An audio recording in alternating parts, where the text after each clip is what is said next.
मेरे प्यारे दोस्तों, आओ चले एक और नई दिलचस्प भरी सपनों की दुनिया में।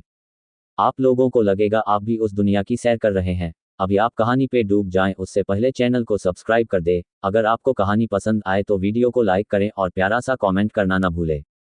धन्यवाद। नॉवल का नाम वेपन मास्टर है। अध्याय 381 से 390। ये सुनकर फेन हान की नाक गुस्से से टेढ़ी हो गई। लाल वस्त्र पहने महिला ने उसे केवल एक तिरस्कार भरी नजर से देखा, फिर जल्दी से अपनी नजर बाकी लोगों पर घुमा ली। उसकी आंखें उपहास और हंसी से भरी थीं। ठीक है, सबको इतना चिंतित होने की आवश्यकता नहीं है। मैंने इस बेवकूफ पर जहर का आखिरी हिस्सा भी इस्तेमाल कर दिया है। हालांकि मुझे डर है कि तुम में से किसी में भी मुझे मारने की हिम्मत नहीं है।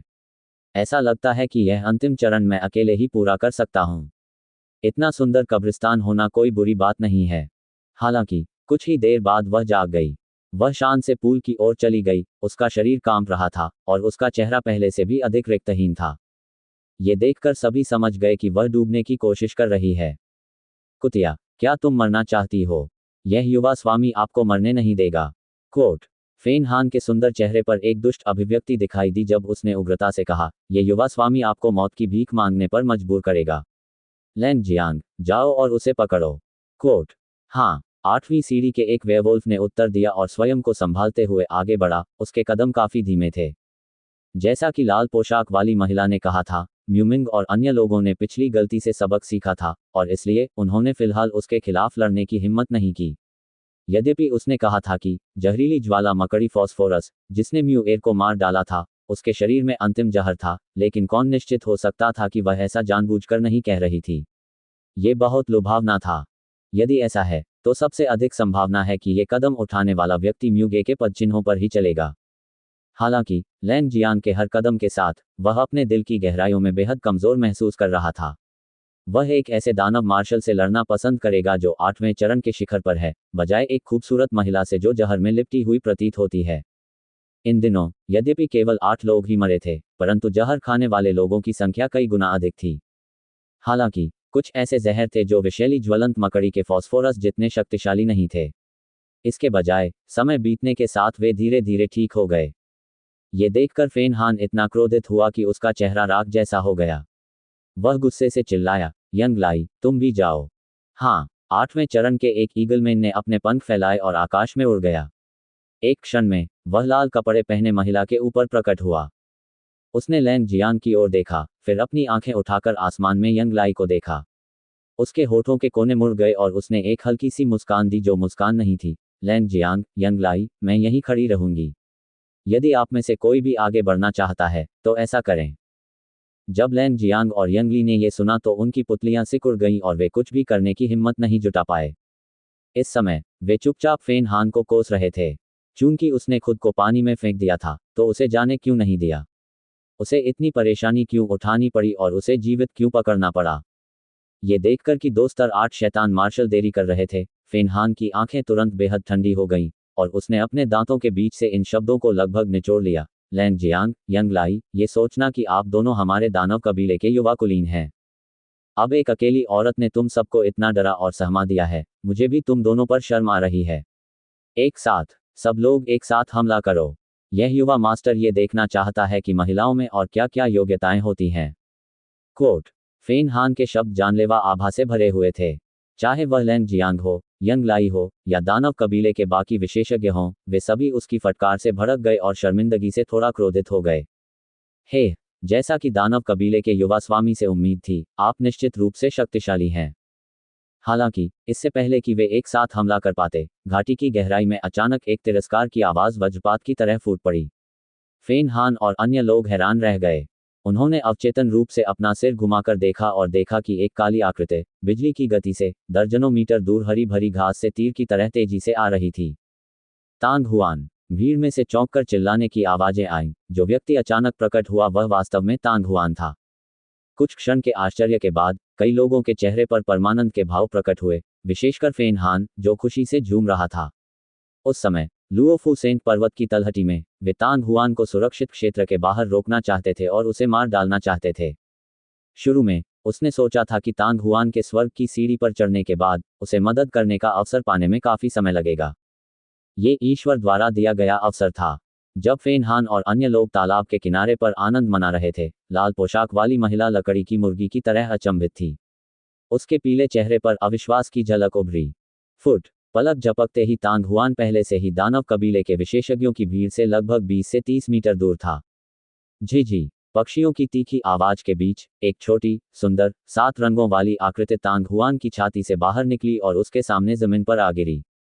फिर एक ऐसी गति के साथ जिसे नंगी आंखों से पकड़ना मुश्किल था, वह बिजली की तरह आगे बढ़ा और पलक झपकते ही वह पूल के किनारे के करीब जा चिपका और दानव कबीले के समूह के पीछे जा पहुंचा। झिझी एक और उत्तेजित चीख के बाद 7 रंगों वाली आकृति महिला के कंधे पर कूद गई और अपने 2 छोटे पंजे हिलाए। पतला मुंह तेजी से खुलता और बंद होता था, जिससे समय समय पर बर्फ जैसे सफेद दांत दिखाई देते थे। मू यान, आप अभी कैसी हैं? तांग हुआन ने पहले ही अपने कदम रोक लिए थे और जोर से चिल्लाया। उसकी नज़र दानव कबीले के सभी विशेषज्ञों को पीछे छोड़ते हुए लाल कपड़े पहने महिला के शरीर पर पड़ी। यद्यपि उसके हाव भाव अच्छे नहीं थे, परंतु उसके शरीर पर कोई स्पष्ट चोट के निशान नहीं थे। तांग हुआन, मेरी चिंता मत करो, जल्दी से ये जगह छोड़ दो। म्यू यान अचानक अपनी मूर्छा से जाग उठा। वह अपने कंधे पर बैठे रेनबो स्पिरिट माउस की चीख पुकार और चरमराहट की परवाह नहीं कर रहा था, क्योंकि वह बेचैनी से जोर से चिल्ला रहा था। फेन हान के dark spirit jadeite green grass द्वारा इस स्थान पर आकर्षित होने के बाद, जैसे ही उसे लगा कि कुछ ठीक नहीं है, उसने रेनबो स्पिरिट माउस को जाने दिया। यद्यपि रेनबो स्पिरिट माउस कमजोर था, अपनी बुद्धि के साथ, भले ही वह यहां मर जाए, वह लुओफू वर्ल्ड में जीवित रहने में सक्षम होगा।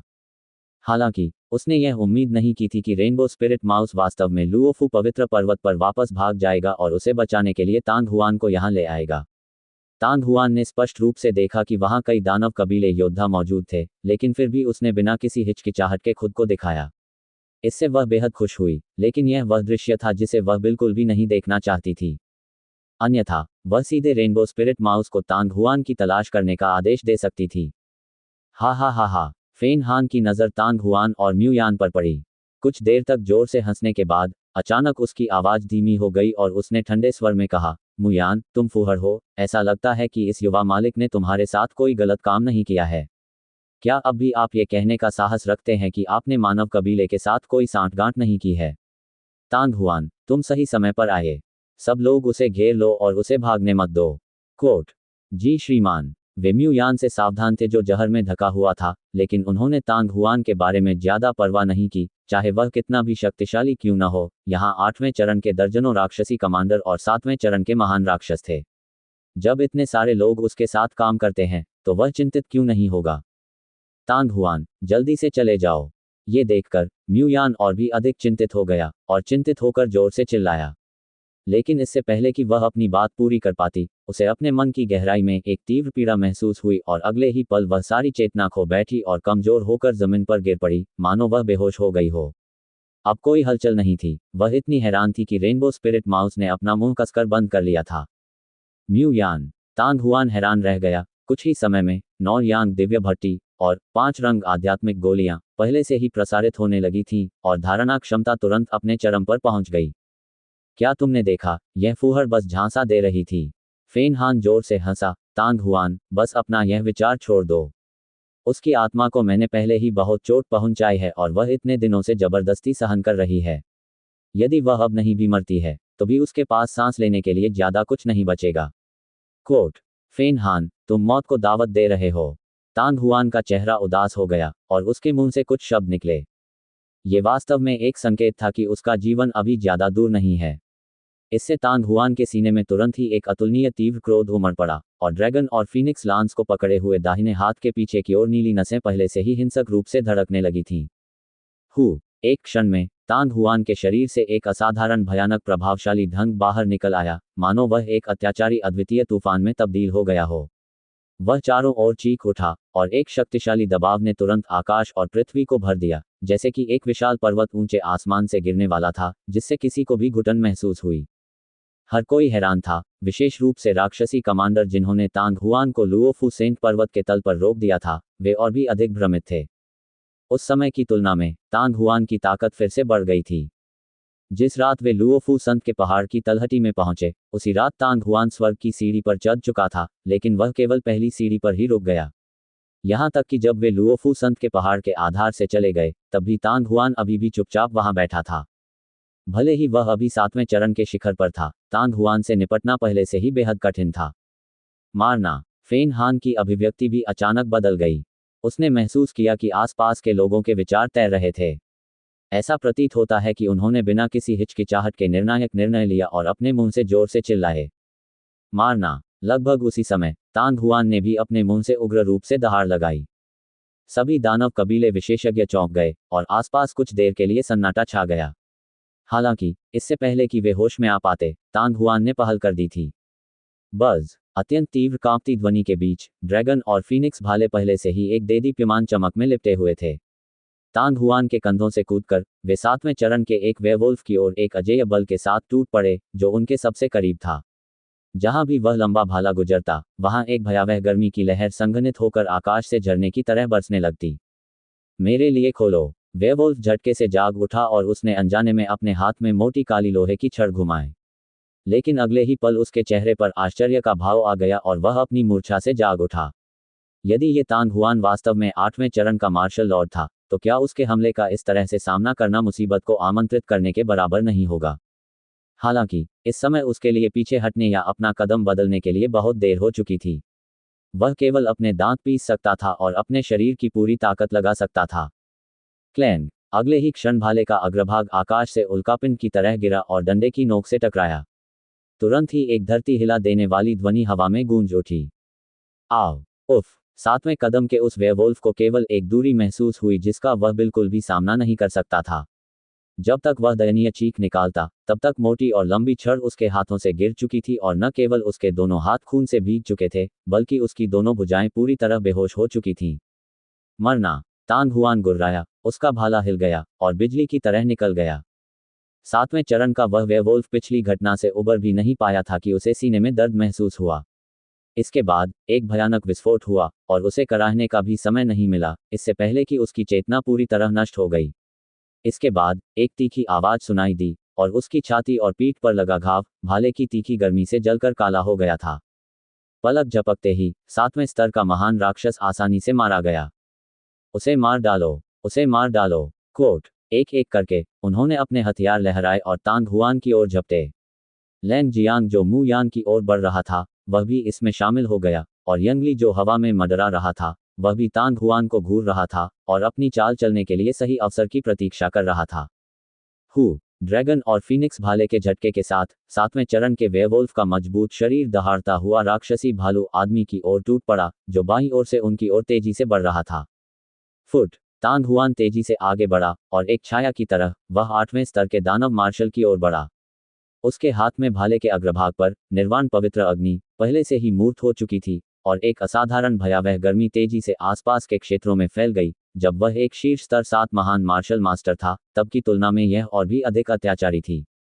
वेयरवुल्फ के शरीर की गति को देखकर भालू आदमी अवचेतन रूप से एक तरफ हट गया, लेकिन ठीक इस समय तांग हुआन ने पहले से ही अपनी प्रेयरी लपटें बाहर निकाल दी थीं, जिससे भाले की छवियां आग के धब्बों की तरह दिखने लगी जो जल्दी से एक उफनती लहर की तरह धधकती लिपटों के एक गोले में बदल गईं जो 8वें चरण के भालू आदमी की ओर बढ़ी।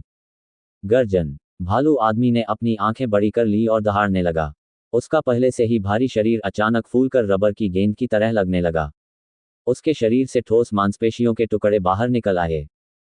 अगले ही क्षण उसके हाथ में गहरे लाल रंग का लंबा ब्लेड खूनी तूफान लेकर आया। बिजली की गति से वह मैदान की आग की ओर बढ़ गया। पिछला अध्याय। अगला अध्याय। बूम। धरती को हिला देने वाले विस्फोटों के बीच शक्ति क्यूई फट गई और लपटें बिखर गईं। तांग हुआन के हाथ में लंबा ब्लेड उछला और उसके हाथ में ड्रैगन और फीनिक्स लांस जोर से दहाड़ने से पहले एक पल के लिए रुक गया। क्षण भर में भाले की तीखी नोक भड़की हुई लपटों की लपेट में भालू आदमी के सामने आ पहुंची और गर्म होने लगी। 8वें चरण का भालू आदमी हैरान और क्रोधित था। वह दहाड़ कर पीछे हट गया, उसके पंजे लंबे ब्लेड को पकड़कर हवा में ऊंचे स्थान पर थे। जैसे ही वह नीचे वार करने वाला था, तांग हुआन ने अचानक फीनिक्स फ्लैश की 8 कलाओं का इस्तेमाल किया। उसका शरीर आगे की ओर बढ़ा, उसके भाले की नोक प्रकाश की एक ज्वलंत लाल धारा की तरह थी जो भालू आदमी के पेट को छेदती हुई निकल गई। दानव कबीले के लिए जो अपने मांस शरीर को परिष्कृत करने में विशेषज्ञ थे, 8वें चरण के दानव कमांडर के स्तर तक पहुंचने में सक्षम होने के लिए मांस शरीर अतुलनीय रूप से अत्याचारी होगा। साधारण उच्च स्तरीय हथियार शायद शरीर को नुकसान पहुंचा सकते थे, लेकिन 8वें चरण के दानव कमांडर के शरीर को पूरी तरह से भेद पाना, जबकि वह अभी भी जीवित था, बेहद असंभव था। लेकिन तांग हुआन के ड्रैगन और फीनिक्स भाले के नीचे 8वें चरण के राक्षसी कमांडर का कठोर मांस शरीर लगभग फर्नीचर के एक टुकड़े से अलग नहीं था। गर्जन। स्टेज 8 का भालू आदमी उन्मादपूर्ण ढंग से दहाड़ा, लेकिन इससे पहले कि वह अपनी चीख पूरी कर पाता, वह अचानक बंद हो गया। तांग हुआन के भाले की नोक के चारों ओर लटकी पवित्र निर्वाण अग्नि बिल्कुल भी नहीं फैली। एक क्षण में स्टेज 8 के भालू आदमी का मजबूत शरीर धधकती लपटों में घिर गया। तांग हुआन की आंखें ठंडी थीं, उसका चेहरा राख जैसा था, उसका पूरा शरीर हत्या के इरादे से उबल रहा था। वर्तमान तांग हुआन नरक से बाहर निकलते हुए मृत्यु के देवता की तरह था, उसके हाथ में भाला घूम रहा था, और उग्र आदमी, जो पहले से ही भालू मनुष्य क्षेत्र के 8वें चरण में था, भाले के सिर पर लटका हुआ था। हालांकि तांग हुआन के कदम थोड़े भी धीमे नहीं हुए, क्योंकि वह 8वें चरण में आदमी की लाश को उठाते हुए सीधे आगे बढ़ गया। दानव कबीले के विशेषज्ञ, जो इस प्रहार का सबसे अधिक सामना कर रहे थे, तुरंत ही डर के मारे पीछे हट गए। जब से तांग हुआन ने कार्रवाई की थी तब से अब तक केवल कुछ ही सांसों का समय बीता है, लेकिन वह पहले ही 7वें चरण के एक महान दानव और 8वें चरण के एक सेनापति को खो चुका था। घेरे के बाहर फेन हान का चेहरा उदास और अनिश्चित था। वह अचानक दांत पीसते हुए मुड़ा और उस ओर दौड़ा जहां म्यूयान लेटा हुआ था। जी। इसका 2 अंगुल के आकार का शरीर वास्तव में तेजी से फैल गया, और एक क्षण के बाद मूल रूप से छोटा और सुंदर 7 रंग वाला आत्मा चूहा एक सुअर जितना मोटा हो गया। उसने अपने दांत दिखाए और फेन हान को आक्रामक रूप से घूरा जो उसकी ओर बढ़ रहा था। फेन हान, भाले को देखो। ये देखकर तांग हुआन क्रोधित हो गया। उसने अपना लंबा भाला हिलाया, और भाले की नोक पर 8वीं अवस्था का भालू आदमी तुरंत राख में बदल गया।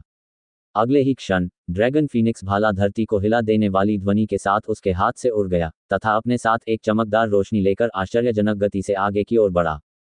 लंबा भाला शून्य को भेदता रहा, जिससे तुरंत ही एक भयानक ज्वलंत तूफान उत्पन्न हो गया। भाले की भयानक शक्ति को देखकर 7वें कदम पर खड़ा ट्रेंटमैन और 8वें कदम पर खड़ा वेयरवुल्फ मानो प्रतिवर्त क्रिया से बचकर एक ओर हट गए।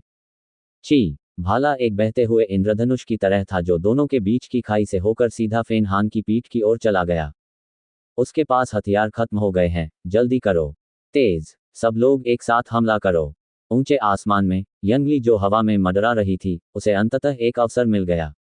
एक अतुलनीय तेज गर्जना के साथ वह बिजली की तरह नीचे झपटा और अपने हाथ में पकड़े तीखे त्रिशूल को सीधे तांग हुआन की गर्दन की ओर घोंप दिया। बज़। लेकिन इस समय एक और तीव्र कांपती हुई आवाज हवा में गूंज उठी, और प्रकाश की एक चमकदार धारा अचानक तांग हुआन के सामने फूट पड़ी। एक क्षण में ही इसने हवा में एक चमकदार चाप बनाया, जो सीधे उसकी गर्दन पर निशाना लगाए गए धातु के त्रिशूल पर जा लगा। डिंग। तीव्र टक्कर की आवाज के बीच त्रिशूल तुरंत बाईं ओर घूम गया, जिससे यंग लाई का शरीर अनैच्छिक रूप से नीचे की ओर धंस गया। उस क्षण उसकी आंखें आश्चर्य से भर गईं। तांग हुआन ने जब अपना भाला फेंका तो उसके हाथ में अचानक एक चमकदार और तेज तलवार आ गई। जब तांग हुआन प्रकट हुआ तो उसके पास ऐसी तलवार नहीं थी, लेकिन ये कहां से आई? मैंने सुना है कि एक अजीब तरह की लचीली तलवार होती है जिसे बेल्ट की तरह शरीर के चारों ओर लपेटा जा सकता है, लेकिन मानव कुल की वास्तविक क्यूई का उपयोग करके सक्रिय करने पर यह अत्यंत कठोर हो जाती है। क्या ये हो सकता है कि तांग हुआन इस समय जो पकड़े हुए था वह एक लचीली तलवार थी? आओ। जैसे ही यंगली ये सोच रहा था, उसे एक भेड़िए की तेज चीख सुनाई दी। उसने अवचेतन रूप से सोचा कि ये किसी वेयरवुल्फ साथी की चीख है, लेकिन अगले ही पल उसकी आंखों में अत्यंत भयभीत भाव प्रकट हो गया। तांग हुआन के हाथ में तेज तलवार वास्तव में एक विशाल लाल भेड़िए में बदल गई थी। नीचे झपटने के बाद वह तांग हुआन से 2 मीटर की दूरी पर भी नहीं था, और जब वह फिर से अपने होश में आया तो विशाल लाल भेड़िए का मुंह पहले से ही उसकी पहुंच के भीतर था।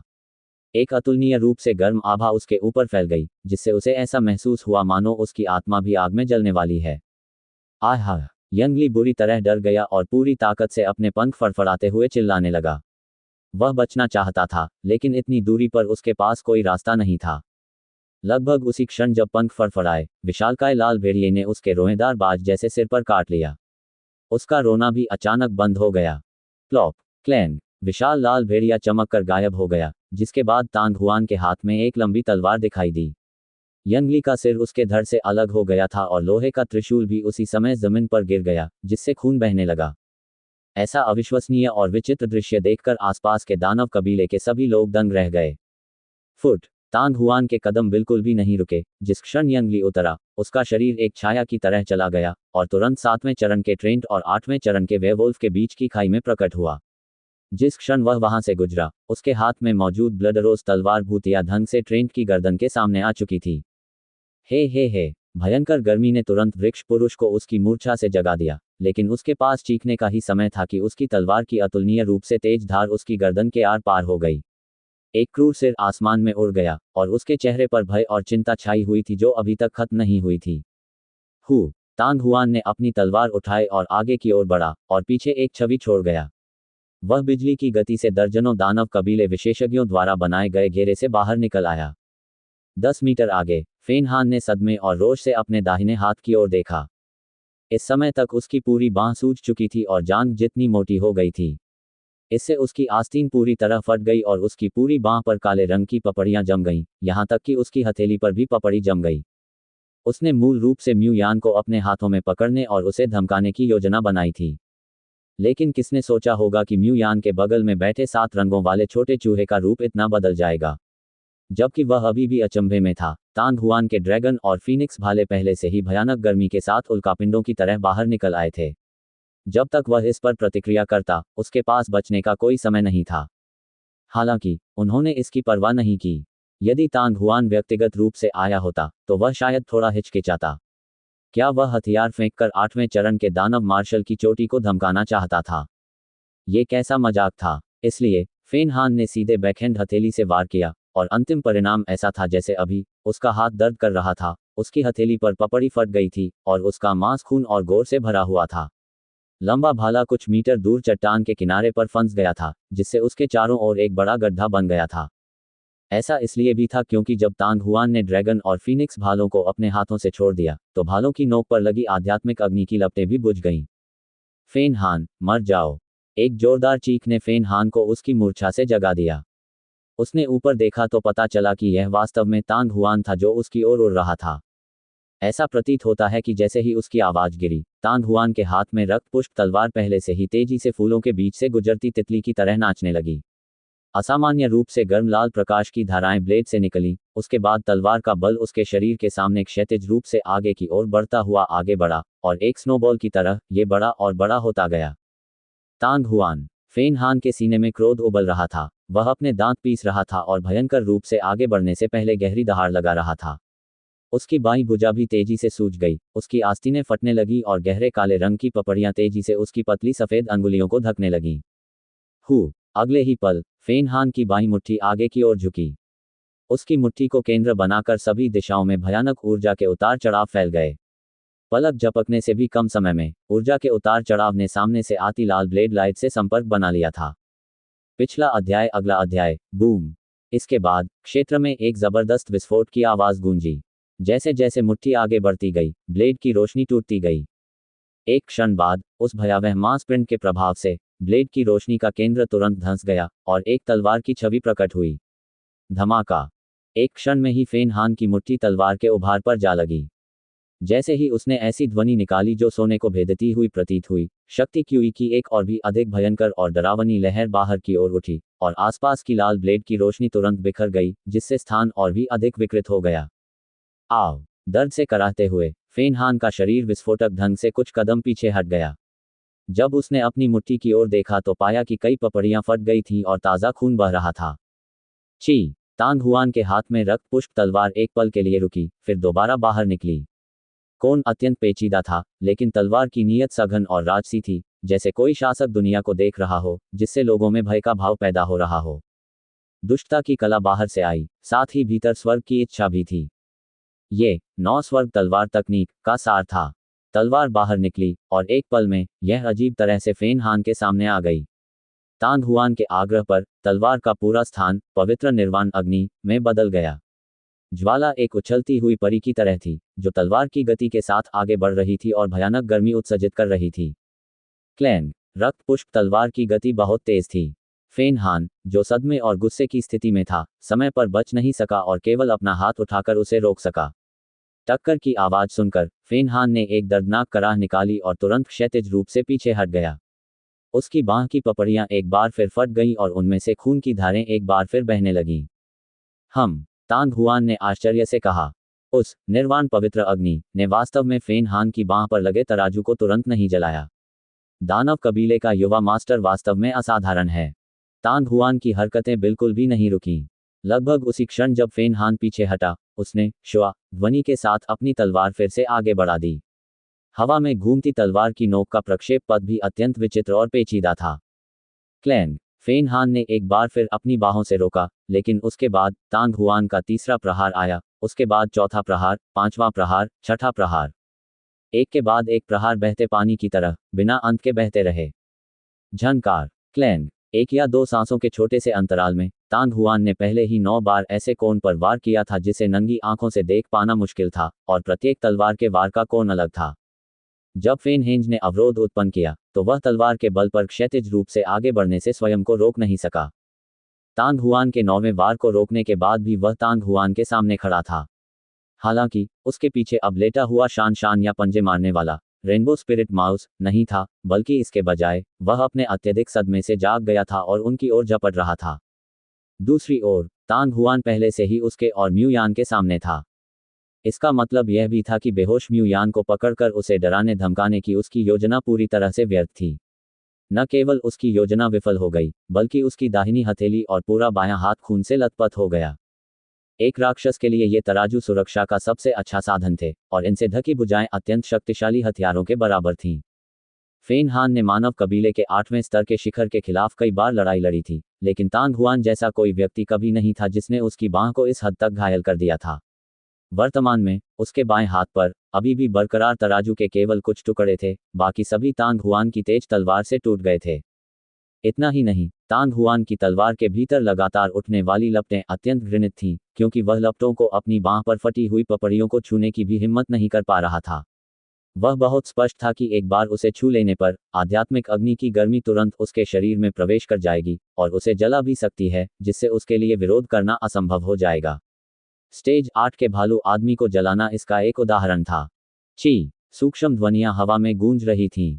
तांग हुआन के हाथ में रक्त पुष्प तलवार एक बार फिर बाहर निकली। तलवार की नोक एक आत्मिक सर्प की तरह घूम रही थी, जिससे चमकदार तलवार की आभा की एक श्रृंखला बन रही थी, जिससे लोग चकाचौंध हो रहे थे। जैसे ही तलवार की आभा चमकी, भेड़िए की चीख फिर से निकली, और रक्त फूल वाली तलवार वास्तव में एक लाल भेड़िए में परिवर्तित हो गई। युवा प्रभु, सावधान रहो। फेन हान के पीछे 8वें पायदान का एक वेयरवुल्फ जो सबसे आगे से हमला कर रहा था, सदमे में चिल्लाया। तांग हुआन को फिर से ऐसी अजीब विधि का उपयोग करते देख दानव कबीले के सभी विशेषज्ञों के भाव बदल गए। पहले तो उन्होंने सोचा कि यंग लाई का सिर किसी भेड़िए ने काट लिया है। हालांकि बाद में उन्हें पता चला कि गर्दन का कटा हुआ हिस्सा मृत वृक्ष मानव के गर्दन के हिस्से जैसा ही था, वह अत्यंत चिकना था। जाहिर है, इसे एक तेज तलवार से काटा गया था। यद्यपि कोई भी इसका पता नहीं लगा सका, लेकिन कोई भी ये नहीं सोचेगा कि विशाल लाल भेड़िया सिर्फ एक सजावट थी। ये है पशु आत्मा। कोट। लेकिन फेन हान का मन बुरी तरह हिल गया, और उसका दाहिना हाथ एक छड़ की तरह बाहर की ओर झुक गया। हालांकि पलक झपकते ही उसके चेहरे का भाव पूरी तरह बदल गया। जब उसका असंतुष्ट तराजू वाला हाथ भेड़िए के सिर पर पड़ा, तो वह वास्तव में हवा के एक टुकड़े से टकराया। उन्होंने किसी भी प्रकार का प्रतिरोध या प्रभाव महसूस नहीं किया। फेन हान की बांह की एक लहर के साथ विशाल लाल भेड़िए का सिर पानी के पैटर्न की तरह थोड़ा सा हिल गया, फिर उसने दहाड़ना जारी रखा और उसके सिर की ओर बढ़ते हुए आगे बढ़ा। आहा! फेन हान सदमे में चिल्लाया क्योंकि उसकी गर्दन पर तराजू तेजी से ऊपर की ओर बढ़ गए। लगभग उसी क्षण जब पूरा सिर शल्क कवच से ढका हुआ था, विशालकाय लाल भेड़िए ने अपना मुंह चौड़ा करके खोला और काट लिया, तथा फेन हान के काले और उदास सिर को निगल गया। लेकिन इस समय फेन हान के सिर से अचानक हजारों काली रोशनियां फूट पड़ी, जैसे कि तीखे कांटे एक के बाद एक विशाल भेड़िए के सिर में चुभ गए हों। आव! विशालकाय लाल भेड़िए ने एक दर्दनाक चीख निकाली और तुरंत ही लाल प्रकाश की गेंद में परिवर्तित हो गया तथा ज्वार की तरह पीछे हट गया। बिना कुछ सोचे समझे उसने अपनी गर्दन सिकोड़ ली और खुद को कुछ मीटर दूर एक तरफ फेंक दिया। जमीन पर उतरने से ठीक पहले उसने अपने दोनों हाथों से खुद को जमीन पर टिकाया और एक बार फिर उसका शरीर कुछ मीटर आगे उछला, इससे पहले कि वह दयनीय स्थिति में लुढ़क जाता। तांग हुआन ने आश्चर्य से भौहें सिकोड़ लीं। उसने शुरू में सोचा था कि भले ही वह इस हमले से फेन हान को मारने में सक्षम नहीं था, फिर भी वह उसे भारी चोट पहुंचाने में सक्षम होगा। उसे उम्मीद नहीं थी कि वह सचमुच असफल हो जाएगा। ऐसा प्रतीत होता था कि फेन हान की आत्मा के भीतर एक अतुलनीय अत्याचारी और विचित्र शक्ति थी। यह अचानक फट गया था और तलवार के भीतर मौजूद रक्त नेत्र अग्नि भेड़िए की आत्मा को गंभीर रूप से घायल कर दिया था, जिससे फेन हान को आपदा से बचने में मदद मिली। मारना, उसे मार डालो। कोट, 1 दर्जन मीटर दूर फेन हान ने तांग हुआन को भयंकर रूप से घूरा और सख्ती से दहाड़ा। हालांकि उसके दिल में अभी भी कुछ डर था। उसके और तांग हुआन के बीच लड़ाई केवल कुछ ही सांसों की थी, लेकिन उस पल में उसने वास्तव में मौत की गंध सूंघ ली थी। यदि उसके पालक पिता ने उसकी आत्मा पर अचानक सुरक्षात्मक अवरोध न लगाया होता, जो सक्रिय होकर पशु आत्मा को दूर न कर देता, तो वह एक लाश में बदल गया होता। उसकी चीख सुनकर दानव वंश के सभी विशेषज्ञ आगे बढ़ गए, उनकी आंखें भय और गंभीरता से भर गईं। न केवल फेन हान की पहचान एक युवा भगवान की थी, बल्कि उसकी ताकत लुओफू दुनिया के सभी दानव कबीले में किसी से कम नहीं थी। फिर भी तांग हुआन ने उसे ऐसी स्थिति में मजबूर कर दिया था। दानव कबीले के कई विशेषज्ञों ने लापरवाह होने की हिम्मत नहीं की। यद्यपि उनके पास संख्याबल अधिक था, फिर भी वे असामान्य रूप से सतर्क थे। चूंकि आप सभी मृत्यु को आमंत्रित करना चाहते हैं, इसलिए मैं केवल आपकी इच्छा पूरी कर सकता हूं। तांग हुआन ने अपनी आंखें मूंद ली और व्यंग्यात्मक लहजे में कहा। उसकी नज़र दानव कबीले के विशेषज्ञों के समूह पर पड़ी। जैसे ही वह भाला निकालने वाला था, जो गड्ढे से कुछ ही दूरी पर था, उसके सामने एक तेजो में चमक प्रकट हुई। तांग हुआन ने आश्चर्य से नीचे देखा। रेनबो स्पिरिट माउस, जिसका शरीर सामान्य से अनगिनत गुना बड़ा था, ने वास्तव में ड्रैगन और फीनिक्स भाले को बाहर निकाला था और उसे ऊपर ले आया था। बहुत अच्छा। तांग हुआन ने बहुत पहले ही रेनबो स्पिरिट माउस की अजीब स्थिति की खोज कर ली थी, लेकिन उसके पास इसकी वर्तमान स्थिति पर ध्यान देने का समय नहीं था। एक धीमी गर्जना के साथ उसने अपनी ब्लडरोज तलवार को फेंक दिया, अपने ड्रैगन फीनिक्स भाले को पकड़ लिया और एक जानलेवा आभा के साथ दानव कबीले के विशेषज्ञों के समूह की ओर दौड़ा। जी, इंद्रधनुषी आत्मा वाले चूहे ने रक्त पुष्प तलवार को अपने मुंह में उठा लिया और म्यू यान के पास लौट आया। इस समय तांग हुआन और दानव कबीले के विशेषज्ञों के बीच महान लड़ाई पहले ही छिड़ चुकी थी। यद्यपि तांग हुआन हाल ही में मार्शल लॉर्ड के 8वें चरण में आगे बढ़ा था और उसे अभी तक इस स्तर को पार करने के कई चमत्कारों का अनुभव करने का समय नहीं मिला था, वास्तविक क्यूई, जो पहले की तुलना में और भी अधिक राजसी और जोरदार थी, साथ ही साथ नौयांग दिव्य भट्टी और निर्वाण पवित्र अग्नि के अस्तित्व ने तांग हुआन को अपने हाथों में ड्रैगन और फीनिक्स भाले की शक्ति को पूरी तरह से प्रदर्शित करने की अनुमति दी। और उस परिवर्तित 5 रंगों वाली आध्यात्मिक गोलियों ने तांग हुआन को पंख दे दिए। अपनी आत्मा की गोली को प्रसारित करते हुए तांग हुआन की धारणा क्षमता पहले से ही एक अत्यंत भयानक स्तर पर पहुंच गई थी। दसियों मीटर के दायरे में कोई भी छोटी हलचल कभी भी तांग हुआन के दिमाग में आ जाती थी। इस समय तांग हुआन के कान और आंखों की कार्यक्षमता अनगिनत गुना बढ़ गई थी, जिससे वह दुश्मन की हरकतों का पहले ही अनुमान लगा लेता था। जब दानव कबीले के कई लोगों ने हमला किया, तो तांग हुआन को पता था कि किसकी ताकत अधिक है, किसकी ताकत कम है, किसकी गति तेज है और किसकी गति धीमी है।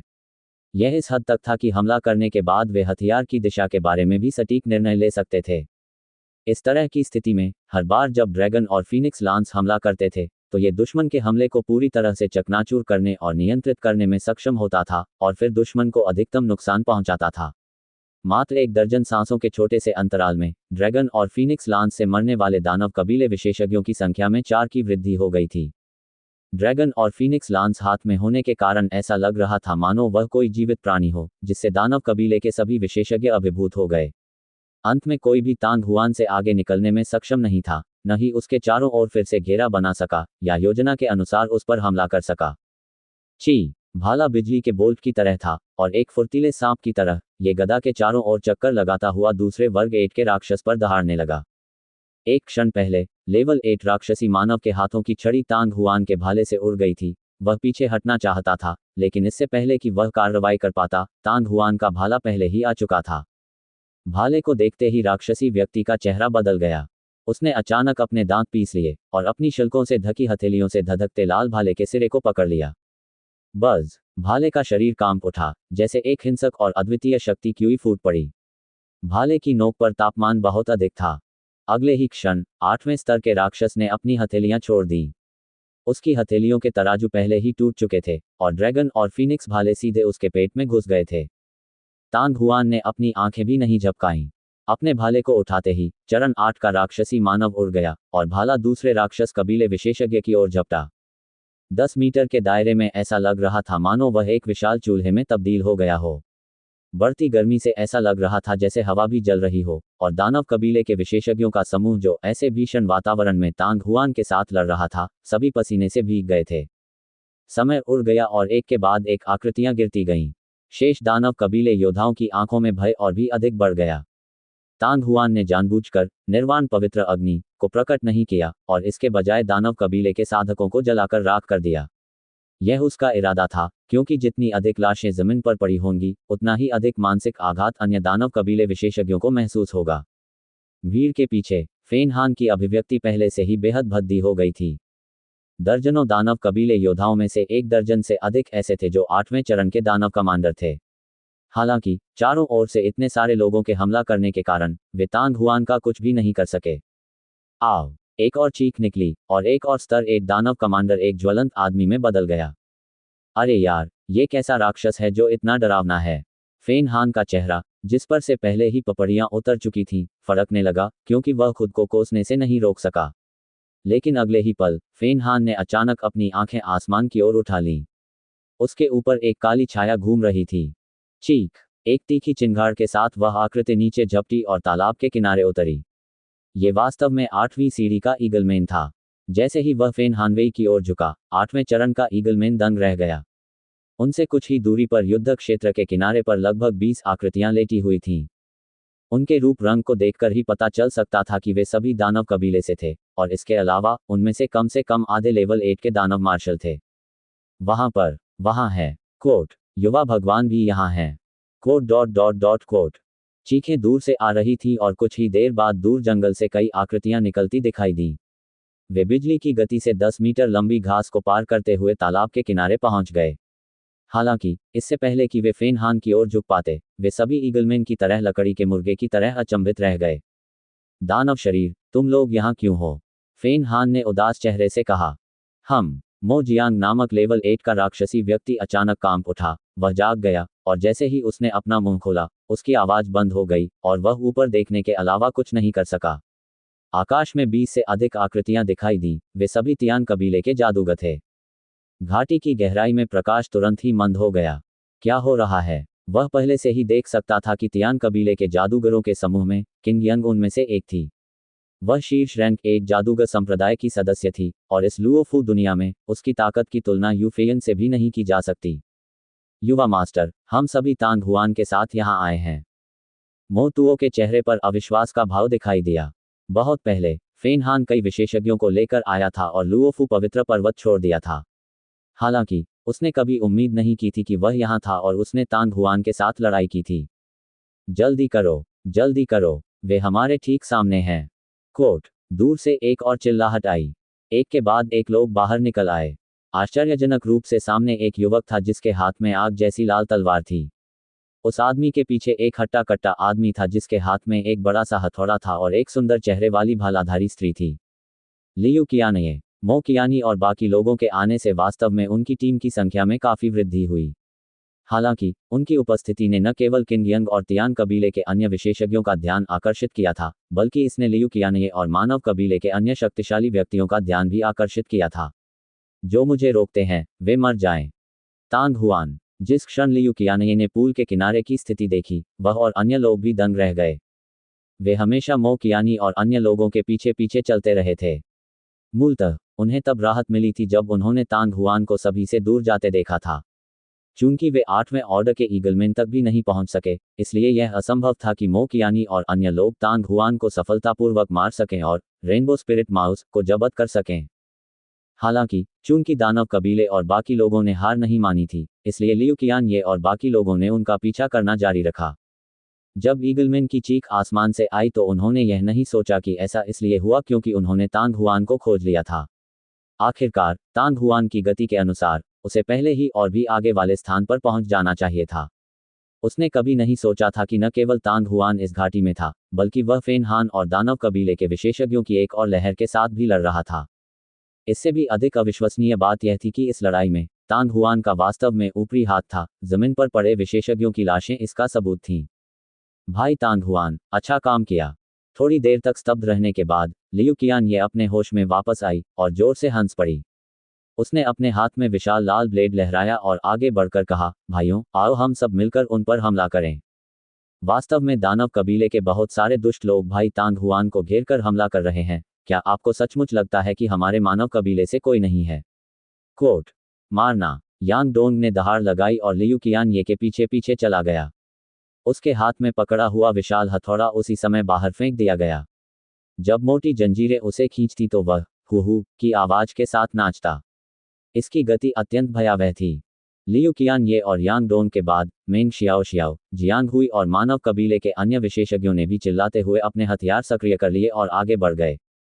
उन्हें रोको। ये देखकर फेन हान पूल के किनारे से गुस्से से चिल्लाया। मो कियानी और दानव कबीले के बाकी विशेषज्ञों के चेहरों पर उदासी के भाव थे। ऊपर आसमान में कीगिंग और तियान कबीले के कई लोग नीचे गोता लगाने लगे। घाटी के भीतर लियू कियाने, मो कियानी और अन्य तेजी से सिकुड़ रहे थे। हालांकि जैसे ही महान युद्ध शुरू होने वाला था, एक तेज आवाज पूरे आकाश में गूंज उठी। बूम। उसकी आवाज बिजली की गड़गड़ाहट की तरह थी, जिसने पूरी घाटी को हिला दिया। हर कोई हैरान था। लियू कियाने और अन्य लोगों ने अपना आक्रमण रोक दिया और अपने कदम स्थिर कर लिए। आसमान में ऊपर क्विंगलिंग और बाकी लोगों ने भी अपनी गति रोक दी थी और 10 मीटर से अधिक की ऊंचाई पर रुक गए थे। पूल के किनारे पर, चाहे वह तांग हुआन हो या दानव कबीले के कई विशेषज्ञ, वे सभी एक ही समय में रुक गए। हालांकि जिस क्षण तांग हुआन रुका, उसके हाथों में मौजूद ड्रैगन और फीनिक्स भाले ने पहले और 7वें चरण के महान दानव को बाहर निकाल दिया और उसके शरीर को चट्टान पर जोर से पटक दिया। हालांकि इस समय अधिक लोग उस पर ध्यान नहीं दे रहे थे। वे सब एक दूसरे को देखकर हैरान हो गए। ये तेज आवाज बहुत अचानक थी और इसमें कोई चेतावनी संकेत नहीं था। तांग हुआन की भौहें और भी अधिक सिकुड़ गईं। जब उसकी नज़र गहरे तालाब के पार गई, तो उसके हाव भाव अचानक बदल गए और बिजली की तरह पीछे की ओर उड़ गए। इसके बाद उसने म्यू यांग की कमर के चारों ओर लपेटे गए कॉइलिंग ड्रैगन विप को उतार दिया और कुछ ही चालों में उसने लंबे चाबुक का उपयोग करके उसे अपनी पीठ पर बांध लिया। तांग हुआन की हरकतें देखकर 10 मीटर से अधिक दूरी पर मौजूद दानव कबीले के सभी विशेषज्ञ भ्रमित हो गए। छोटे बच्चे, चलो चलें। तांग हुआन ने अपने हाथ में ड्रैगन और फीनिक्स भाला लहराया और तुरंत धनुष से छूटे तीर की तरह दानव कबीले के विशेषज्ञों के समूह की ओर चला। 7 रंग वाला आत्मा चूहा अपने मुंह में रक्त गुलाब तलवार के साथ तांग हुआन के पीछे पीछे आया। उसे रोको। फेन हान गुर्राया। उसे भागने मत दो। दानव कबीले के कई विशेषज्ञ चौंक गए। वे सभी दहाड़ने लगे और अपने हथियार लहराने लगे, लेकिन उनकी आवाजें डर और भय से भरी हुई थीं। जो मुझे रोकते हैं, वे मर जाएं। तांग हुआन ने एक भयंकर दहाड़ लगाई और कानफोरू कंपन के बीच उसके हाथ में भाले पर आग की एक विशाल गेंद पहले ही प्रज्वलित हो चुकी थी। एक भयावह गर्मी बाहर की ओर फैल गई और यहाँ तक कि आसपास का स्थान भी उसे झेलना मुश्किल लगने लगा, क्योंकि गोलाकार लहरें बनने लगीं। तांग हुआन नहीं रुका। उसका भाला उन्मत्त होकर नाच रहा था। भाले से बड़ी मात्रा में अग्निलाल आभा उठी, लेकिन वह आग की लिपटों से घिरे भाले के सिरे के चारों ओर ही रही। पलक झपकते ही ज्वाला कई गुना बढ़ गई और हवा में भयावह गर्मी भर गई। लंबा भाला नाच रहा था, ज्वाला का गोला घूम रहा था। तांग हुआन को ऐसा लग रहा था मानो वह मृत्यु का देवता हो। ये ज्वलंत इंद्रधनुष भाला कला का चौथा रूप था, गहन अग्नि परिवर्तन। 9 यांग दिव्य भट्टी, 5 रंग आध्यात्मिक गोलियां और निर्वाण पवित्र अग्नि के प्रभाव में मार्शल लॉर्ड के 8वें चरण तक आगे बढ़ने के बाद इस तकनीक की शक्ति में तेजी से वृद्धि हुई थी। फैल जाओ, तितर बितर हो जाओ। कोट। दानव कबीले के विशेषज्ञों के समूह के दिलों में आतंक अंततः हावी हो गया। अब उनके पास फेन हान के आदेश सुनने का समय नहीं था और वे घबराहट में बिखर गए। आग के गोले में निहित भयानक शक्ति ने उन्हें पहले ही मौत की गंध सूंघने की अनुमति दे दी थी। यदि वे तांग हुआन के सामने खड़े रहे, यदि वह शक्ति ज्वालामुखी की तरह फट पड़ी, तो संभवतः वे एक भी अवशेष छोड़े बिना मर जाएंगे। तुम दोनों, उसे रोको, उसे रोको। ये देखकर फेन हान क्रोधित हो गया। लेकिन बहुत जल्दी उसके पास दानव कबीले के विशेषज्ञों के समूह पर चिल्लाने का समय नहीं था, क्योंकि तांग हुआन पहले ही तेजी से वहां पहुंच चुका था। बिना किसी हिचकिचाहट के फेन हान ने पहले ही एक और गोली चला दी। यहां तक कि फेन हान ने भी इसे चकमा दे दिया था, इसलिए मो जियांग और बाकी लोगों ने उसे रोकने की हिम्मत नहीं की। मूल रूप से वे तांग हुआन को मारना चाहते थे और उससे 7 रंग वाले आत्मा चूहे को जब्त करना चाहते थे, लेकिन जब उन्होंने जमीन पर बिखरी लाशों को देखा, तो उन्हें ऐसा लगा जैसे उनके ऊपर ठंडे पानी की एक बाल्टी डाल दी गई हो। तांग हुआन ने अब मुख्य अपराधी फेन हान का पीछा करने की परवाह नहीं की और घाटी से बाहर भागना जारी रखा। उसके हाथ में भाले पर आग का गोला जल्दी से बिखर गया और वह भी विस्फोटक ढंग से चिल्लाया, भाई लियू, भाई यांग, मिस मेंग, मिस कीगिंग और बाकी सभी, जल्दी से पीछे हटो, जल्दी से पीछे हटो। भाई तांग हुआन, क्यों जाना, चल दर। लियू कियान ये बोलने से खुद को रोक नहीं पाए, लेकिन इससे पहले कि वह अपनी बात पूरी कर पाते, तांग हुआन की चीख ने उन्हें बीच में ही रोक दिया। इन दो शब्दों को थूकने के बाद तांग हुआन ने आगे कुछ नहीं समझाया और रेनबो स्पिरिट माउस एक के बाद एक उनके पास से उड़ गया। कुछ ही देर में वे 10 मीटर से अधिक दूर निकल गए। ये देखकर लियू कियान ये और बाकी लोग कुछ चिंतित और अनिश्चित थे। चलो पीछे हटें। कुछ ही क्षणों के बाद लियू कियान ये ने अपना निर्णय ले लिया था और तांग हुआन का पीछा करने के लिए मुड़ गई। जैसे ही उन्होंने ये कदम उठाया, यांग डोंग, मेंग शियाओ शियाओ और बाकी लोगों ने तुरंत कार्रवाई की। लोगों का समूह बिजली की चमक की तरह घाटी से बाहर निकल गया। आसमान में ऊपर कई तियान कबीले के पुरुष और महिलाएं एक दूसरे को निराशा, घबराहट और अनिश्चितता से देख रहे थे। चल दर। कीगिंग ने एक पल के लिए सोचा और फिर तांग हुआन की सलाह सुनने का फैसला किया। एक के बाद एक आकृति ने अपने पंख फड़फड़ाए और वे भी उस दिशा की ओर उड़ चले जिस दिशा में तांग हुआन और अन्य लोग गए थे। युवा मास्टर, इस तांग हुआन के साथ क्या हो रहा है? पूल के किनारे पर मो यू आश्चर्य से चिल्लाने से खुद को रोक नहीं सका। ईश्वर जानता है। फेन हान का चेहरा राख जैसा हो गया था जब उसकी नज़र भीड़ पर पड़ी। विशेषकर दानव कबीले के वे विशेषज्ञ जो शुरू में चकमा देने की कोशिश कर रहे थे, वे दांत पीसते हुए कह रहे थे, अच्छा हर कोई, आप वास्तव में मेरे दानव कबीले के युवा अभिजात वर्ग कहलाने के योग्य हैं। आज इस युवा स्वामी ने वास्तव में अपने क्षितिज को व्यापक बना दिया है। कोट। युवा प्रभु, हम 8वीं कक्षा का राक्षस बना हुआ व्यक्ति अपना सिर झुकाए हुए था। उसके चेहरे पर शर्म की झलक थी। लेकिन इससे पहले कि वह अपनी बात पूरी कर पाता, धरती को हिला देने वाली गड़गड़ाहट की आवाज एक बार फिर हवा में गूंज उठी। गड़गड़ाहट। ये तेज आवाजें गड़गड़ाहट जैसी थीं, एक के बाद एक, जिससे कान गूंजने लगे। उनके पैरों के नीचे की जमीन भी और भी जोर से हिलने लगी। पहले जब वे घाटी में काफी अंदर थे तो हालांकि बहुत तेज आवाज होती थी, लेकिन वह जल्दी ही शांत हो जाती थी। आसपास कोई असामान्यता नहीं दिख रही थी और सभी ने सोचा कि पास में स्थित आध्यात्मिक जानवर हंगामा कर रहा है, इसलिए उन्होंने उस पर ज्यादा ध्यान नहीं दिया। जब वे तांग हुआन के पीछे घाटी से बाहर निकले, तब भी कई लोगों को लगा कि तांग हुआन बिना किसी बात के बड़ा हंगामा खड़ा कर रहा है। लेकिन अब जब उन्होंने वह अंतहीन तेज आवाज सुनी, तो न केवल उनके मन में ऐसे विचार नहीं रहे, बल्कि वे मन ही मन खुश भी हो रहे थे। अब यह स्पष्ट हो गया था कि आवाज घाटी के बहुत अंदर से आई थी। इस बात की बहुत अधिक संभावना थी कि घाटी में जल्द ही बहुत बड़ा परिवर्तन होगा। फुट विज। ये सौभाग्य की बात थी कि सभी मार्शल लॉर्ड 8वें चरण पर थे। सभी की ताकत से, भले ही जमीन बहुत तेजी से हिल रही थी, फिर भी वे तेजी से आगे बढ़ सके। कुछ ही देर में सभी लोग घाटी से बाहर निकल गए। तांग हुआन ने जमीन पर बेतहाशा दौड़ना जारी नहीं रखा। इसके बजाय वह सीधे कई 100 मीटर दूर एक पहाड़ की ओर भागा। लियू कियान ये और बाकी लोगों ने तांग हुआन के फैसले पर विश्वास किया और बिना किसी हिचकिचाहट के तुरंत उसका अनुसरण किया। कुछ ही देर बाद वे पहाड़ की चोटी पर पहुंच गए जो लगभग 200 से 300 मीटर ऊंची थी। एक ऊंचे स्थान से वह पूरी घाटी को देख पा रहा था। ओह, हफ, सीटी की आवाजें गूंज उठी और कई दर्जन तियान कबीले के पुरुष और महिलाएं क्रमिक रूप से शिखर पर उतरे। उनके माथे पर आश्चर्य और घबराहट थी जिसे छिपाना मुश्किल था। तांग हुआन, तुम। बूम। कीगिंग तांग हुआन के पास गई और इससे पहले कि वह अपनी बात पूरी कर पाती, घाटी की गहराई से एक और तेज आवाज आई। इसके बाद सभी की आंखों के सामने एक अजीब दृश्य सामने आया। घाटी के भीतर पानी का एक अतुलनीय रूप से बड़ा स्तंभ अचानक फव्वारे की तरह फूट पड़ा। हवा में 1000 मीटर ऊपर उठने के बाद यह तेजी से नीचे गिरने लगा और एक क्षण बाद घाटी में पानी का एक विशाल प्रवाह उमड़ पड़ा। जिस स्थान पर बाढ़ आई, वहां पेड़ तुरंत गिर गए। फेन हान, मो यू और अन्य लोग जो अभी अभी घाटी के प्रवेश द्वार पर पहुंचे थे, उन्होंने भी घाटी के भीतर हुए परिवर्तनों को देखा। वे और भी अधिक भयभीत हो गए और भेड़ियों की तरह दौड़ते हुए पूरी ताकत से निकटतम पहाड़ी की ओर दौड़ पड़े। दर्जनों आकृतियां अत्यंत तीव्र गति से पर्वत की तलहटी तक पहुंच चुकी थीं। धीमी गति वाले लोग अभी भी 100 मीटर दूर थे। जब 20 से अधिक लोग पहाड़ की चोटी पर पहुंचे, तो दानव कबीले के कई लोग अभी पहाड़ की तलहटी तक ही पहुंचे थे। ठीक उसी समय आगे की बाढ़ आ चुकी थी। उन लोगों को केवल चिल्लाने का ही समय मिला, इससे पहले कि वे लहरों में बह गए। एक क्षण में वे बिना कोई निशान छोड़े गायब हो गए।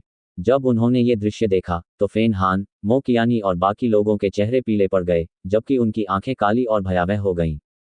सातवें पायदान पर मौजूद कुछ ईगलमैन को छोड़कर लगभग सभी को घाटी से आने वाली प्रचंड बाढ़ ने निगल लिया था।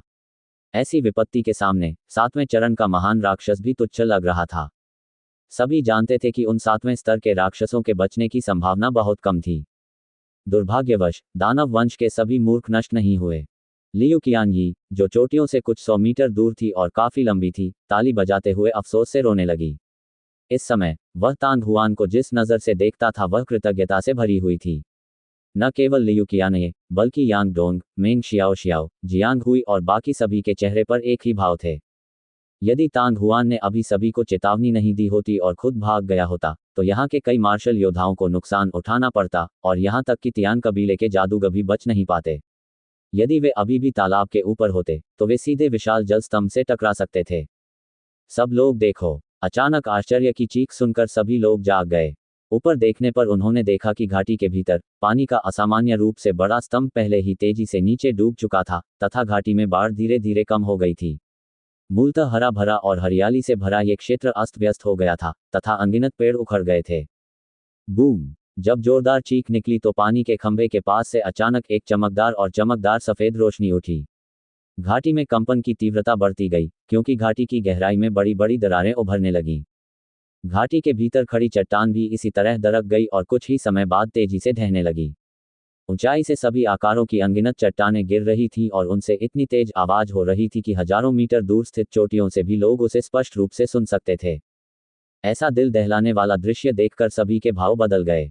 हालांकि टूटती चट्टानें घाटी के तल पर सफेद रोशनी को नहीं छिपा सकीं। सफेद रोशनी को छूते ही सभी चट्टानें उछल गईं। इतना ही नहीं, घाटी के दोनों ओर की पर्वत श्रृंखलाएं भी ऊपर की ओर उठी हुई थीं, मानो जमीन से धीरे धीरे कुछ उठ रहा हो। घाटी के नीचे क्या छिपा था? लगभग 10 सांसों के बाद, चाहे वह तांग हुआन, लियू कियानये, किंगयंग और शिखर पर मौजूद अन्य लोग हों, या फेन हान, मो कियानी और शिखर पर मौजूद अन्य लोग हों, वे सभी अचंभित थे, उनकी आंखें झपक नहीं रही थीं। इस समय उस खड्ड के ऊपर, जो पहले ही खंडहर में तब्दील हो चुका था, एक जेड प्लेट के आकार की वस्तु वास्तव में प्रकट हुई थी। जेड प्लेट अतुलनीय रूप से गोल थी और इसकी परिधि कई 100 मीटर थी। ये चमकदार और पारदर्शी था, और चमकदार सफेद रोशनी के भीतर विभिन्न रंगों का मिश्रण चमक रहा था, जिससे यह और भी चमकदार हो गया था। जेड प्लेट के भीतर असंख्य बारीक रेखाएं धुंधली सी दिखाई दे रही थीं, जबकि जेड प्लेट के केंद्र में एक गोल छेद दिखाई दे रहा था। बज़! धीरे धीरे घूमते हुए जेड प्लेट कांपने लगी। इससे एक भव्य आभा निकली और वह चारों दिशाओं में फैल गई, जिससे शून्य भर गया और आकाश में कंपन होने लगा। हवा और बादलों के कारण आसमान भी कांपने लगा। शिखर पर पहुंचते ही सभी लोग अचानक अपनी मूर्छा से जाग उठे और ठंडी हवा में सांस लेने से खुद को रोक नहीं सके। तब वह क्या बकवास था! तांग हुआन का मन भी बहुत हिल गया था। उसकी थोड़ी संकुचित आंखें गहरे विस्मय से भरी थीं और उस असीम आभा से वह 5 अत्यंत परिचित भावनाओं को पहचानने में सक्षम था, जो आग की अत्याचार, पृथ्वी की समृद्धि, धातु की तीक्ष्णता, पानी की कोमलता और लकड़ी की अंतहीन वृद्धि की तरह थीं। इसके अलावा 2 प्रकार की अपरिचित भावनाएं भी उभर आईं। एक अत्यंत सकारात्मक था, जबकि दूसरा अत्यंत नकारात्मक था। 7 अलग अलग अर्थों का एक साथ मिल जाना अत्यंत भयावह था। बज़! विशाल डिस्क से उत्पन्न कंपन और भी तीव्र हो गए। पलक झपकते ही ये कई गुना बढ़ गया। चाहे वह तांग हुआन, लियू कियानये और अन्य थे, या फेन हान, मो कियानी और अन्य थे, वे सभी अंदर फंस गए थे। इसके तुरंत बाद एक अत्यंत भयावह लहर झरने की तरह आकाश से नीचे उतरी, जिसने तुरंत नीचे मौजूद सभी लोगों को अपने घेरे में ले लिया। ओह! हफ! उस शक्ति के तहत कोई भी विरोध करने में सक्षम नहीं था, यहाँ तक कि एस संप्रदाय के नेता और दानव कमांडर जो 8वें चरण के शिखर पर थे, कोई अपवाद नहीं थे। चूसने की शक्ति से कई आकृतियां खींचती चली गईं और ऊपर उठकर डिस्क के मध्य में स्थित गोलाकार छेद की ओर उड़ गईं। चोटियों में तांग हुआन ने 9 यांग दिव्य भट्टी और 5 रंग आध्यात्मिक गोलियां को सक्रिय करने की पूरी कोशिश की, लेकिन वह लियू कियानये, किंगयंग और आसपास के अन्य लोगों से केवल कुछ ही सांसों पीछे था। थोड़ी देर बाद तांग हुआन, जो मू यान को ले जा रहा था, भी अनियंत्रित रूप से छेद की ओर उड़ने लगा। हालांकि जमीन छोड़ने से पहले तांग हुआन ने रक्त पुष्प तलवार को सुमेरु जादुई अंगूठी में वापस संग्रहित करने का अवसर लिया। तांग हुआन को और भी अधिक आश्चर्य इस बात से हुआ कि रेनबो स्पिरिट माउस पर चूसने का कोई प्रभाव नहीं पड़ा। जब उसका शरीर सिकुड़ गया, तो वह स्वतंत्र रूप से घूमने लगा और उसकी छाती में घुस गया। क्या ये हो सकता है कि यह चूषण केवल कृषकों पर ही प्रभावी है? जैसे ही यह विचार तांग हुआन के दिमाग में कौंधा, उसकी अभिव्यक्ति अचानक बदल गई। दूर पहाड़ की तलहटी में वास्तव में एक लाल आकृति जमीन पर गिरे विशाल वृक्षों पर कदम रखती हुई उनकी ओर छलांग लगाती हुई दिखाई दे रही थी। वह व्यक्ति न केवल एक युवती थी, बल्कि उसके हाथ में जो हथियार था वह भी एक लंबा फरसा लग रहा था। जो व्यक्ति आया था उसका नाम यू फैन था। तांग हुआन ने सोचा था कि वह अभी भी लुओफू पवित्र पर्वत की स्वर्ग सीढ़ी के शीर्ष पर थी और उसके कार्यों से बिल्कुल भी चिंतित नहीं थी।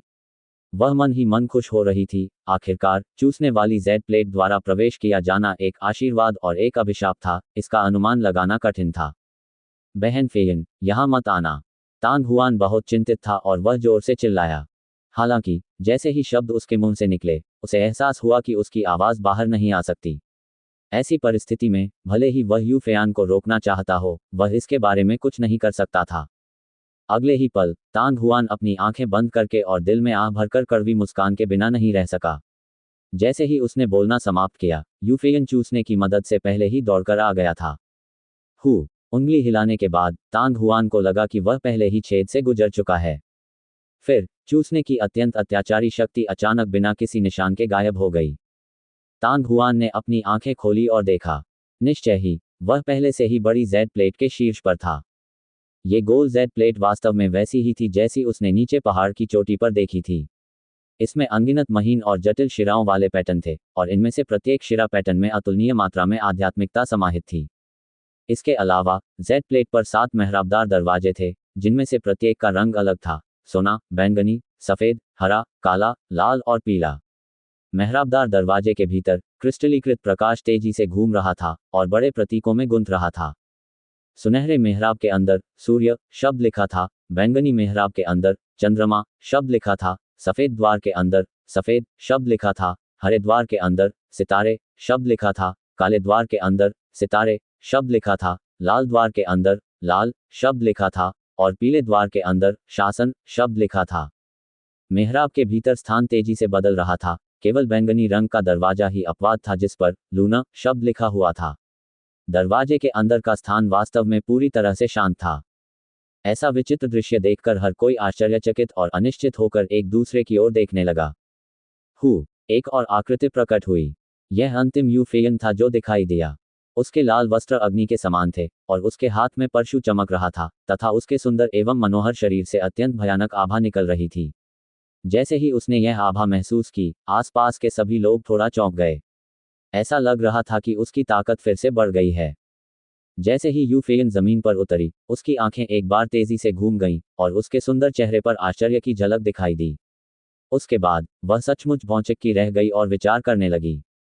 काफी देर बाद उसे कुछ याद आया और उसकी भौहें ऊपर उठ गईं। उसकी सुंदर आंखों की गहराई में उत्साह की झलक दिखाई दी। वरिष्ठ फेयन, भाई लियू, लेडी किंगिंग और बाकी सभी, मैं सचमुच माफी चाहता हूँ। मैंने सबको फंसा दिया है। तांग हुआन ने कड़वी मुस्कान के साथ अपने दोनों हाथों को एक साथ जोड़कर गहरा प्रणाम किया। उसका स्वर क्षमा याचना से भरा था। उसे पहले से ही अंदाजा था कि एक बार वह इस स्थान पर पहुंच गया तो नीचे उतरना इतना आसान नहीं होगा। आज अगर वह अचानक लुओफू पवित्र पर्वत के सुरक्षित क्षेत्र को नहीं छोड़ता, तो मोकियानी और बाकी लोग यहाँ उसका पीछा नहीं करते। यदि वे आगे नहीं बढ़ते तो लियुकियाने, किंगयंग और बाकी लोग उनका पीछा नहीं करते। भले ही उन्होंने सीधे तौर पर वर्तमान स्थिति का निर्माण नहीं किया, लेकिन अंत में लियुकियाने, किंगयंग और दोनों कुलों के अन्य विशेषज्ञों को उनके द्वारा फंसाया गया। शुरू में जब उसने देखा कि वे सभी चूसने से पीड़ित थे, तो उसे बहुत ग्लानि महसूस हुई। हालांकि उन्होंने यह उम्मीद नहीं की थी कि यू फैन भी दौड़कर आया होगा और यहाँ तक कि बाकी लोगों के नक्शे कदम पर चल पड़ा होगा। अपनी प्रतिभा के बल पर वह भविष्य में निश्चित रूप से इस दुनिया की सबसे मजबूत व्यक्ति बनेगी। अगर इस वजह से उसे कुछ हो गया तो तांग हुआन को और भी बेचैनी महसूस होगी। भाई तांग हुआन, अपने आप को दोष मत दो। इससे आपका कोई लेना देना नहीं है। लियुकियान ने हंसते हुए अपना हाथ हिलाया जैसे कि यह कोई बड़ी बात नहीं थी। भले ही आप वास्तव में उन्हें दोष देना चाहते हों, आपको उन्हें दोष देना चाहिए। जैसा कि उन्होंने कहा, लियुकियान ने अपने हाथ में ज्वलंत लाल ब्लेड उठाया और उसकी नज़र जो ब्लेड की तरह तेज थी, फेनहान, मोकियानी और बाकी लोगों की ओर बढ़ी। अगर वे वास्तव में यहाँ मर जाते हैं, तो वे निश्चित रूप से अपना गुस्सा निकालने के लिए कुछ को मार देंगे। दानव कबीले के इन कमीनों का झुंड, मैंने उन्हें लंबे समय तक सहन किया है। यह सही है, मैं हमेशा से इन कमीनों पर एक और वार करना चाहता था। तांग हुआन, मैं तुम्हें पहले पसंद नहीं करता था, कोई बात नहीं, तुम अभी भी मेरे मानव कबीले के भाई हो, लेकिन कमीनों का ये समूह अलग है। जब मैं तुम्हें देखूंगा तो अपने हथौड़े से तुम्हें कुचलकर मार डालना चाहूंगा। अगर हम उनसे छुटकारा पा सकें तो भले ही हमें यहीं मरना पड़े, यह उचित है। तांग हुआन, यह मत कहो कि हम इसमें शामिल नहीं हैं। अगर मानव कबीले के कोई अन्य भाई या बहन होते तो हम भी उनका अनुसरण करते। Quote dot dot dot quote. कई मानव कबीले जोर से हंस पड़े। तीनों कुलों में, मानव कुलों और तियान कुलों, मानव कुलों और दानव कुलों के अपने अपने विवाद थे, लेकिन सबसे गहरी दुश्मनी रखने वाले कोई और नहीं बल्कि मानव कुल और दानव कुल थे। इस समय जिन लोगों को तांग हुआन से कुछ शिकायतें थीं, वे भी दानव कबीले का सामना करते समय उसी तरह की घृणा करते थे। भाई तांग हुआन, अब और कुछ कहने की जरूरत नहीं है। कीगिंग ने भी मुस्कुराते हुए कहा, दानव कबीले के उन कमीनों से हम पहले से ही काफी समय से नाखुश हैं। इसके अलावा यह अच्छी बात है या बुरी बात कि हम इस चीज से यहाँ आकर्षित हुए हैं, फिलहाल कोई भी निश्चित रूप से नहीं कह सकता। अगर हम इस तरफ मर भी जाएं तो भी यही हमारी नियति होगी। कोट। जब उन्होंने ये सुना तो फेन हान और अन्य लोगों के बदसूरत चेहरे के भाव काफी बदल गए। उन्हें अचानक एहसास हुआ कि इस जगह पर दानव कबीले के लोग सार्वजनिक आलोचना का लक्ष्य बन गए हैं। यदि मानव वंश और अन्य लोग मिलकर हमला करें तो संभवतः वे पूरी तरह से नष्ट हो जाएंगे। हा, तुम लोग सचमुच कुछ खास हो। आपको ये भी नहीं पता कि क्या हो रहा है, फिर भी आप यहाँ जी रहे हैं और मर रहे हैं। ये वास्तव में यू फेयन था जिसने फूलदार मुस्कान के साथ कहा, जूनियर भाई तांग हुआन, न केवल आपको खुद को दोष देने की जरूरत नहीं है, बल्कि यहाँ हर किसी को अभी आपको धन्यवाद देना चाहिए। क्या हर किसी को तांग हुआन को धन्यवाद देना पड़ा? यू फेयन की बातें सुनकर न केवल लियू कियानये, किंगयंग और फेन हान एक दूसरे को निराशा में देखने लगे, बल्कि खुद तांग हुआन भी स्तब्ध रह गया। बड़ी बहन फेयन, क्यों? तांग हुआन पूछने से खुद को रोक नहीं सका। जूनियर भाई तांग हुआन, क्या आप जानते हैं कि ये क्या है? यू फेयन ने अपनी आंखें मूंद लीं और तांग हुआन के जवाब की प्रतीक्षा किए बिना वह जोर से हंसने लगा। अगर मुझे सही से याद है तो ये पौराणिक 7 शानदार सितारा प्लेट होनी चाहिए। तथाकथित 7 ग्रह से तात्पर्य सूर्य, चंद्रमा, तारा, ताइबाई, यंग, तारा और झेन जिंग से है, जिन्हें दरवाजे पर दिखाया गया है, जो क्रमशः सूर्य, चंद्रमा, जल, सोना, अग्नि, लकड़ी और पृथ्वी के अनुरूप हैं। ये 7 गौरवशाली स्टार प्लेट प्राचीन काल से चली आ रही एक निधि कही जाती है। 7 गौरवशाली द्वार 7 विभिन्न आयामी स्थानों को जोड़ता है और इसमें प्रवेश करने के बाद यदि कोई परीक्षण पास करने में सक्षम होता है तो उसका मांस शरीर कायापलट से होकर विभिन्न आत्मिक शरीरों में परिवर्तित हो जाएगा। यदि आप सूर्य स्थान की परीक्षा पास कर लेते हैं तो आप सूर्य आत्मा शरीर को संघनित करने में सक्षम हो जाएंगे, और यदि आप चंद्र स्थान की परीक्षा पास कर लेते हैं तो आपको चरम यीन आत्मा शरीर माना जाएगा। कोट। अन्य 5 स्थान समान हैं। भले ही आप परीक्षा में उत्तीर्ण न हो पाएं, लेकिन अंदर से साधना करने से आपकी शक्ति में बहुत वृद्धि होगी। 1 वर्ष के बाद 7 ग्रह गायब हो जाएंगे और आप सभी को बाहर भेज दिया जाएगा। अब जब 7 शानदार सितारा प्लेट दुनिया में प्रकट हो गई है तो यह एक विशाल भाग्य वापस ले आई है। सभी लोग, क्या आपको लगता है कि हमें जूनियर भाई तांग हुआन को धन्यवाद देना चाहिए? कोट। ये सुनकर सभी अवाक रह गए। वरिष्ठ प्रशिक्षु बहन फयान, आपने जो कहा, क्या ये सब सच है? थोड़ी देर के बाद तांग हुआन ने आखिरकार इस जगह की खामोशी तोड़ी। बेशक ये सच है, यू फेयन ने मुस्कुराते हुए कहा, हमारे दिव्य हथियार मंडप के रिकॉर्ड रूम में इस 7 शानदार सितारा प्लेट के रिकॉर्ड हैं। ऐसा कहा जाता है कि यह हर 3000 साल में एक बार ही दिखाई देगा। हर बार यह 1 वर्ष तक अस्तित्व में रहता है और जब समय सीमा पूरी हो जाती है तो ये पुनः बिना किसी निशान के गायब हो जाता है। कोट। हालांकि 3000 साल बाद भी किसी के लिए भी खुद को दिखाना आसान नहीं होगा। इसे दुनिया में प्रकट करने के लिए किसी को इसे ढूंढना होगा और किसी एक स्थान की परीक्षा में सफल होना होगा। इस बार किसी ने चंद्र द्वार में प्रवेश किया होगा और आंतरिक अंतरिक्ष में परीक्षण को सफलतापूर्वक पारित किया होगा तथा उसे चरमयीन आत्मा शरीर में संघनित किया होगा। इसी कारण 7 शानदार सितारा प्लेट प्रकट हुई। कोट। मुझे आश्चर्य है कि वह व्यक्ति कौन है। उसकी साधना का आधार अधिकतम 8वें चरण के शिखर पर है। 7 शानदार सितारा प्लेट के प्रकट होने से पहले 7 मजबूत सितारा जानवर इसकी रक्षा करेंगे। प्रत्येक तारा जानवर की ताकत संभवतः 3 सिर वाले ड्रैगन भेड़िया से कम नहीं होगी, और यदि कोई 7 ग्रहों के द्वार के माध्यम से 7 ग्रहों के अंतरिक्ष में प्रवेश करना चाहता है तो उसे सभी तारा जानवरों को मारना होगा।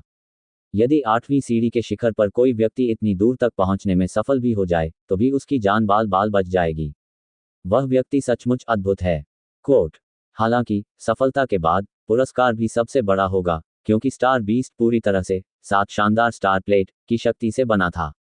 हालांकि सफलता के बाद पुरस्कार सबसे बड़ा होगा, क्योंकि स्टार जानवर पूरी तरह से 7 शानदार स्टार प्लेट की शक्ति से बना था।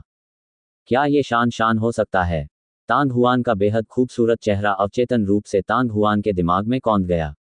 जब से उसने लुओफू दुनिया में प्रवेश किया था, तब से उसे शान की कोई खबर नहीं थी, और अपनी वर्तमान ताकत और हाथों में दिव्य आयुध के मयूर पंख के साथ, भले ही वह एक मजबूत भयंकर जानवर से मिले, वह अपना जीवन बचाने में सक्षम होनी चाहिए। इससे पहले तांग हुआन हमेशा शान के गायब होने से चकित रहता था, लेकिन अब जब उसने यूफेयान की बातें सुनी तो उसने तुरंत शान के बारे में सोचा। इस लुओफू दुनिया में, चाहे वह मानव कबीला हो, तियान कबीला या दानव कबीला, उनमें से कोई भी चरण 9 नहीं था। 8वें चरण के सभी विशेषज्ञों में से केवल यूफेयान, शान और यंगयिंग ही इस तरह के 3 सिर वाले ड्रैगन भेड़िया सितारा जानवर के खिलाफ लड़ सकते थे। यूफेयन और किंग यंग वर्तमान में आकाशीय यिन अंतरिक्ष में थे, और 7 शानदार स्टार प्लेट को संचालित करने वाले एकमात्र व्यक्ति स्वाभाविक रूप से शान थे। हालांकि तांग हुआन ने अपने विचारों को प्रकट नहीं किया। शान के बारे में उनकी टिप्पणियों के आधार पर उनके साथ उनके संबंध बहुत अच्छे नहीं लग रहे थे। क्या 7 शानदार सितारा प्लेट वास्तव में इतनी शक्तिशाली है? यदि ये वैसा ही है जैसा लेडी फेयान ने कहा, तो ये सचमुच एक महान अवसर है। मिस फेयन सही कह रही हैं, हमें भाई तांग हुआन को धन्यवाद देना चाहिए। कोट। लियू कियाने, यांग डोंग और बाकी लोगों को अंततः होश आ गया। वे सभी बहुत खुश थे। जब उन्होंने आसपास के मेहराबों को देखा तो उनकी आंखें तुरंत आग की तरह गर्म हो गईं। मिस फेयन, हमारे तियान कबीले के लोग 7 ग्रहों के द्वार में प्रवेश कर सकते हैं। कीगिन खुद को पूछे बिना नहीं रह सकी। बिल्कुल, यू फेयन ने हल्का सा सिर हिलाया। जैसे ही उन्होंने उसका उत्तर सुना, कीगिंग और उसके पीछे खड़े अन्य तियान कबीले और महिलाएं भी मुस्कुराने लगीं। यहाँ तक कि दानव वंश और बाकी लोग जो दूर थे, वे भी बहुत खुश थे। सभी लोग वहां खड़े मत रहो, यू फेयन ने फूल की तरह मुस्कुराया और स्पष्ट आवाज में कहा, 7 शानदार द्वार की आभा और आभा सभी अलग अलग हैं। चलो चलें, जल्दी करो और अंदर चलो। मेरा शरीर अग्नि तत्व का है, इसलिए मैं चमत्कार का द्वार ही चुनूंगा। मैं धातु गुण साधना तकनीक का प्रशिक्षण लेता हूं, ताकि मैं परम श्वेत द्वार में प्रवेश कर सकूं। हा, सूर्य का द्वार। मैं सूर्य अंतरिक्ष में प्रवेश करूंगा। मुझे आशा है कि मैं परीक्षण में सफल हो जाऊंगा और सूर्य आत्मा शरीर को संघनित कर सकूंगा। कोट। सभी मानव कबीले और जादूगर बहुत उत्साहित थे और वे सभी दिशाओं में बिखर गए और उन 7 शानदार द्वारों की ओर दौड़ पड़े जो उनके लिए उपयुक्त थे, और यहां तक कि दानव कबीले के लोग भी अपवाद नहीं थे। कुछ ही क्षणों में 7 शानदार सितारा प्लेट के केंद्र में एकत्रित लोगों की संख्या आधे से भी अधिक कम हो गई। फेन हान, भागो मत। तांग हुआन की आंखों ने अवचेतन रूप से उस जगह को स्कैन किया और गुस्से से दहाड़ते हुए वह आगे बढ़ गया। उसके हाथ में पकड़ा हुआ लंबा भाला पहले से ही तेज रोशनी से चमक रहा था और असामान्य रूप से तीव्र भिनभिनाने वाली ध्वनि उत्पन्न कर रहा था। 10 मीटर आगे फेन हान एक क्रूर जानवर की तरह था जो अभी अभी अपने पिंजरे से बाहर निकला था और वह अपनी पूरी ताकत से भाग रहा था। तांग हुआन पहले से ही पूरी तरह से उन बातों पर ध्यान केंद्रित कर रहा था जो यू फेयन ने कही थी, और उसने इस पर जरा भी ध्यान नहीं दिया। फिर भी फेन हान बहुत दूर खिसक गया था। तांग हुआन की चीख सुनकर फेन हान न केवल रुका, बल्कि उसने अपनी पूरी ताकत लगा दी और भी तेज गति से निकटतम सर्वोच्च श्वेत द्वार की ओर दौड़ पड़ा। 2 आकृतियां तेजी से घूम रही थीं। भले ही तांग हुआन फेन हान से भी तेज था, लेकिन इतने कम समय में उसे पकड़ना आसान नहीं था। जब फेन हान और सर्वोच्च श्वेत द्वार के बीच केवल 1 या 2 मीटर की दूरी थी, तब भी तांग हुआन और फेन हान कम से कम 20 से 30 मीटर की दूरी पर थे। तांग हुआन ने अपने दांत पीसते हुए अपने हाथ में मौजूद ड्रैगन और फीनिक्स लांस को बाहर फेंक दिया। चमकदार प्रकाश की किरण की तरह उसने इसे फिर से फेन हान की पीठ की ओर फेंक दिया, जिससे एक भयानक शक्ति की दहाड़ने लगी। दुर्भाग्य से तांग हुआन अभी भी एक पल देर से आया था। जिस क्षण फेन हान ने ताई बाई गेट में कदम रखा, हालांकि ड्रैगन और फीनिक्स भाले की नोक जो बिजली की तरह आगे बढ़ी थी, मेहराब में घुस गई थी। एक पल में ऐसा लग रहा था कि इसे 5 तत्वों की शक्ति द्वारा बलपूर्वक अवरुद्ध कर दिया गया था। न केवल आगे बढ़ना थोड़ा कठिन था, बल्कि यह दर्जनों मीटर तक पीछे भी पलट गया था। पाइक के जमीन पर उतरने का इंतजार किए बिना तांग हुआन, जो उसका पीछा कर रहा था, ने उसे पकड़ लिया और गुस्से में आगे बढ़ना जारी रखा। जूनियर भाई तांग हुआन, रुकें। हालांकि इससे पहले कि तांग हुआन फेन हान का पीछा कर सके और सफेद दरवाजे में घुस सके, पीछे से यू फेयान की धीमी चीख आई। तांग हुआन ने अवचेतन रूप से मुड़कर देखा और देखा कि यू फेयान एक लाल बादल की तरह तैर रहा था। पलक झपकते ही वह तांग हुआन से 2 मीटर से भी कम दूरी पर था। जूनियर भाई तांग हुआन, भले ही आप अभी अंदर जाएं, आप फेन हान को नहीं मार पाएंगे। यू फेयन ने तांग हुआन को देखा और गहरी आवाज में कहा, एक बार जब आप व्हाइट डोर में प्रवेश करते हैं तो आपको किसी के खिलाफ कोई भी कदम उठाने की अनुमति नहीं है, अन्यथा आप इस 7 शानदार स्टार प्लेट द्वारा पूरी तरह से मिटा दिए जाएंगे। कनिष्ठ भाई तांग हुआन, यदि आप उसे मारना चाहते हैं तो इतनी जल्दबाजी करने की कोई आवश्यकता नहीं है। भविष्य में अभी भी एक लंबा रास्ता तय करना है और हमारे पास बहुत सारे अवसर हैं। कोट। याद दिलाने के लिए धन्यवाद, वरिष्ठ बहन। तांग हुआन ने भौहें सिकोड़ी। उसने असंतोष के साथ सर्वोच्च श्वेत द्वार को देखा, लेकिन कुछ ही देर बाद उसकी भौहें एक बार फिर से सिकुड़ गईं। उसने एक लंबी सांस छोड़ते हुए अपने सीने में क्रोध को दबाते हुए कहा, भूल जाओ, मैं उसे बस 1 साल और जीने दूंगा। 1 वर्ष बाद 7 शानदार सितारा प्लेट की सुरक्षा के बिना हम देखेंगे कि वह और कहां भाग सकता है। कोट। यह सही है कनिष्ठ भाई तांग हुआन, मैं आपसे पूछने ही वाला था कि इस महिला के साथ क्या हो रहा है। यू फेयन ने सिर हिलाया और उसकी नज़र मू यान पर पड़ी जो उसके पीछे था। इस समय म्यू यान अपना सिर तांग हुआन के कंधे पर टिकाए हुए थी और उसके लंबे बाल उसके सिर के पीछे से लटक रहे थे, जो उसके चेहरे को ढक रहे थे। वह मेरी एक दोस्त है। फेन हान और अन्य लोग बुरी तरह घायल हो गए और इससे भी अधिक, उनकी आत्माएं घायल हो गईं। तांग हुआन का चेहरा उदास था। घाटी से भागने के दौरान उसने स्वर्गीय नोट आत्मा नियंत्रण तकनीक को सक्रिय कर दिया था और मू यान की आत्मा को ध्यान से महसूस किया था। उन्होंने पाया कि उसकी आत्मिक शक्ति अत्यंत कमजोर हो चुकी थी और वह गहरी नींद में सो चुकी थी। इस समय मुझे नहीं पता था कि इस चोट से कैसे निपटा जाए। उनकी स्वर्गीय नोट आत्मा नियंत्रण कला केवल आत्माओं को अवशोषित करने और उनका पोषण करने की एक विधि थी। इसका उपयोग आत्माओं को ठीक करने के लिए उपयुक्त नहीं था। यदि म्यू यान की आत्मा को निकाल लिया जाए और उसकी अपनी आत्मा शक्ति से उसका पोषण किया जाए, भले ही अंत में उसकी आत्मा ठीक हो जाए, फिर भी वह एक कठपुतली ही रहेगी। तांग हुआन स्वाभाविक रूप से उस पर ऐसी विधि का उपयोग नहीं करेगा। मेरी आत्मा घायल हो गई है। यू फेयन ने भौहें सिकोड़ी। उसे भी लगा कि यह एक कांटेदार समस्या थी। भाई तांग हुआन, अगर आपको कोई आपत्ति न हो तो क्या मैं देख सकता हूं? ठीक इसी समय एक स्पष्ट और सुंदर आवाज गूंजी और ये किंगिंग थी जो शालीनता से चली आई। उसके साथ एक और महिला तियान कबीले की थी। उसका शरीर सुंदर और सुडौल था, लेकिन उसका चेहरा बेहद साधारण था, जो किंगिंग के चेहरे से बिल्कुल भी तुलना नहीं कर सकता था। तियान कबीला हमेशा से ही आत्मा को शांत करने में अच्छा रहा है। अगर मिस किंगिंग मदद करने को तैयार हैं, तो ये सबसे अच्छा होगा। तांग हुआन के बोलने का इंतजार किए बिना यू फेयन ने तुरंत मुस्कुराते हुए कहा। उनका इरादा स्वाभाविक रूप से तांग हुआन को यह याद दिलाना था कि तीनों कुलों में से जिसने आत्मा को परिष्कृत करने पर सबसे अधिक ध्यान दिया था, वह तियान कुल था। यदि तियान कबीले का कोई व्यक्ति जादू करना चाहता था, तो उसे मन की शक्ति की आवश्यकता होती थी, जो आत्मा से प्राप्त होती थी। तो मैं लेडी किंगिन को परेशान करूंगा।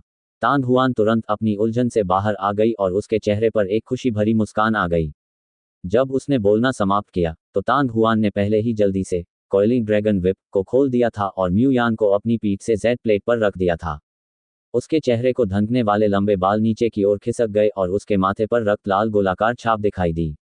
दानव कबीला। ये देखकर यू फेयन, किंग यंग और अन्य तियान कबीले की लड़कियां चौंक गईं। लुओफू वर्ल्ड में आने वाली हर एक लड़की के माथे पर एक छाप रह गई थी। मानव कबीले की छाप उल्टी त्रिकोणीय सफेद थी, तियान कबीले की छाप हरी अर्धचंद्राकार थी और दानव कबीले की छाप गोलाकार रक्त लाल थी। जिस लड़की को तांग हुआन ने नीचे रखा था, वह स्पष्ट रूप से दानव कबीले से थी। बिल्कुल। तांग हुआन ने सिर हिलाया और अपने दिल में चुपके से आह भरी। जिस क्षण उसने घाटी में तालाब के किनारे मू यान को देखा, तांग हुआन को पहले से ही उसकी पहचान दानव कबीले के रूप में पता थी और तुरंत समझ गया कि उस दिन जब उसने उसे खबर बताई थी तो मू यान ने खुद को इतना कसकर क्यों लपेट लिया था। वह स्पष्टतः नहीं चाहती थी कि उसकी जातीय पहचान उजागर हो। हालांकि भले ही वह जानता था कि वह दानव कबीले से थी, तांग हुआन निश्चित रूप से उसे नहीं छोड़ेगा। यदि वह उस दिन प्रकट नहीं हुई होती और उसे याद नहीं दिलाया होता, तो तांग हुआन को निश्चित रूप से सुरक्षित क्षेत्र से और भी दूर दानव कबीले द्वारा रोक दिया गया होता। फेन हान ने मू यान पर इसलिए हमला किया क्योंकि वह मानव कबीले के साथ मिलीभगत कर रही थी। तांग हुआन ने अनुमान लगाया कि यह बहुत संभव है कि फेन हान को उस खबर के बारे में पता चल गया हो जिसे उसने लीक किया था। यह माना जा सकता है कि म्यू यान की इस विपत्ति का कारण तांग हुआन ही था। बेशक, अगर लुओफू वर्ल्ड की दयालुता न होती, तो सिर्फ ड्रैगन स्प्रिंग टाउन की दोस्ती के आधार पर तांग हुआन ने अपनी पहचान के कारण आज जो कुछ भी सामना किया था, उससे आंखें नहीं मूंद ली होती। पहले मैं उसकी हालत देख लूं। थोड़ी देर के लिए स्तब्ध रहने के बाद यूफेयन की अभिव्यक्ति पहले से ही सामान्य हो गई थी। कीगियन के चेहरे पर हल्की सी मुस्कान उभरी जब वह म्यू यान के पास बैठी। वरिष्ठ प्रशिक्षु बहन फेयन, लेडी कीगियन, क्या आप कुछ पूछने की योजना नहीं बना रही हैं? तांग हुआन ने आश्चर्य से कहा। इसमें पूछने वाली क्या बात है? यू फेयन जोर से हंसा। हमारे मानव कबीले का वास्तव में दानव कबीले से गहरा द्वेष है, लेकिन किसने कहा कि मानव कबीला और दानव कबीला मित्र नहीं हो सकते? जूनियर भाई तांग हुआन, आप अभी भी नहीं जानते, है ना? कई सौ साल पहले हमारे मानव कबीले का एक सदस्य और दानव कबीले का दूसरा सदस्य हमारे मानव कबीले के भाई थे। यदि आप इस महिला को फेन हान और अन्य लोगों के हाथों से बचाने के लिए तैयार हैं, तो वह निश्चित रूप से इस योग्य है कि आप उसे बचा सकें। कोट: यह महिला मानव कबीले और दानव कबीले का संकर होना चाहिए। कीगिंग पहले तो मुस्कुराए, लेकिन फिर एक हल्की आह भरी। इन दर्जनों वर्षों में दानव कबीले ने मानव कबीले से बड़ी संख्या में महिलाओं का अपहरण किया है और बड़ी संख्या में मिश्रित रक्त वाले लोगों को जन्म दिया है। इन मिश्रित रक्त बच्चों का दानव कबीले में अत्यंत निम्न दर्जा है। इस महिला का लुओफू वर्ल्ड में हाइब्रिड के रूप में प्रवेश करना पहले से ही काफी प्रभावशाली है। कोट: बात बस इतनी है कि मैं बहुत उथला हूं। तांग हुआन हंसा। उसने सोचा था कि म्यू यान की पहचान जानने के बाद यूफेयान और किंग यंग अपने दिल में उसका कुछ हद तक विरोध करेंगे। किंग यंग ने मधुर मुस्कान के साथ मुस्कुराए, फिर अपनी आंखें थोड़ी बंद कर लीं और अपनी सफेद और नाजुक जैड हथेली को म्यू यान के माथे के ऊपर दबा दिया। तभी उसकी हथेली से एक स्पष्ट जैड नीली आभा निकली और एक पल में म्यू यान का पूरा सिर ढक गया, मानो उसे किसी शांत झरने ने लपेट लिया हो। जैसे जैसे समय बीतता गया, वह नर्म जैद नीली आभा में उतार चढ़ाव आया, जबकि कीगिंग की भौहें, जो दो विलो पत्तियों की तरह थीं, कस गईं। काफी देर बाद कीगिंग ने अपनी हथेली को थोड़ा ऊपर उठाया। गहरे नीले रंग की आभा ज्वार की तरह उसकी हथेली में सिमट गई और गायब हो गई। उसने हल्की सांस छोड़ते हुए धीरे से अपनी सुंदर आंखें खोलीं।